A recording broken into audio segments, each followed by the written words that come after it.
സുവർണ ജൂബിലി ആഘോഷ നിറവിൽ മെഡിക്കൽ കോളേജ് റഹ്മാനിയ സ്കൂൾ ആഘോഷ പരിപാടികൾ ജനുവരി 28 മുതൽ 30 വരെ നടക്കും. രാഷ്ട്രീയ, സാമൂഹ്യ, വിദ്യാഭ്യാസ, കലാ സാംസ്കാരിക മേഖലകളിലെ പ്രമുഖർ സംബന്ധിക്കും. സ്പീക്കർ എൻ ഷംസീർ ഉദ്ഘാടനം നിർവഹിക്കും. Association for welfare of the ഹാൻഡിക്യാപ്റ്റിന്റെ കീഴിൽ 1974 റഹ്മാനിയ സ്കൂൾ ഫോർ ഹാൻഡിക്യാപ്റ്റ് സ്ഥാപിതമായത്. അവരുടെ ഒരു പ്രഥമ സംരംഭമായിരുന്നു റഹ്മാനിയ സ്കൂൾ ഫോർ ഹാൻഡിക്യാപ്റ്റ്. അന്ന് വളരെ കുറച്ച് കുട്ടികൾ മാത്രമാണ് ഉണ്ടായിരുന്നത്. കേൾവി പരിമിതിയും കാഴ്ച പരിമിതിയുള്ള വളരെ കുറച്ച് കുട്ടികളുമായിട്ടായിരുന്നു സ്ഥാപനം തുടങ്ങിയിട്ടുണ്ടായിരുന്നത്.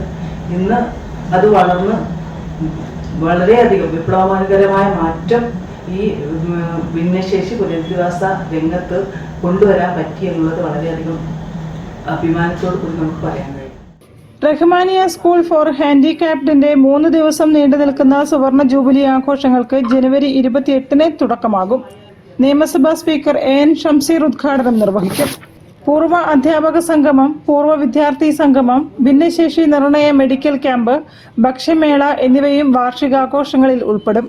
ജനുവരി 30 വൈകിട്ട് മേയർ ബീന ഫിലിപ്പ് സമാപന സമ്മേളനം ഉദ്ഘാടനം ചെയ്യും. MK രാഘവൻ MP മുഖ്യാതിഥിയായി പങ്കെടുക്കും. തുടർന്ന് കാഴ്ച, കേൾവി പരിമിതരായ വിദ്യാർത്ഥികളുടെ വിവിധ കലാപരിപാടികളും പ്രമുഖ പിന്നണി ഗായകൻ ശ്രീകാന്ത് കൃഷ്ണ അവതരിപ്പിക്കുന്ന സംഗീത വിരുന്നും അരങ്ങേറും. ഈ സ്കൂളിലെ പ്രത്യേകത എന്ന് പറയുന്നത് പൂർണ്ണമായും ചെവി കേൾക്കാത്ത കുട്ടികൾ, സംസാരശേഷിയേ ഇല്ലാത്ത കുട്ടികൾ, പൂർണ്ണമായിട്ടും കാഴ്ചയില്ലാത്ത കുട്ടികൾ, പൂർണ്ണമായിട്ടോ ഭാഗികമായിട്ടോ കാഴ്ചയില്ലാത്ത കുട്ടികൾ, ഇത്തരം കുട്ടികൾ മാത്രമാണ് ഈ സ്കൂളിൽ പഠിക്കുന്നത്. വാർത്താ സമ്മേളനത്തിൽ school headmistress Khamarullaila MV, staff secretary Muhammad Kallur, programme convener Raheena CE, publicity convener Srikanth K Murthy, academic head Sherif E എന്നിവർ സംബന്ധിച്ചു. News bureau, Kozhikode. വാർത്തകളിൽ ഒരു ഇടവേള കൂടി.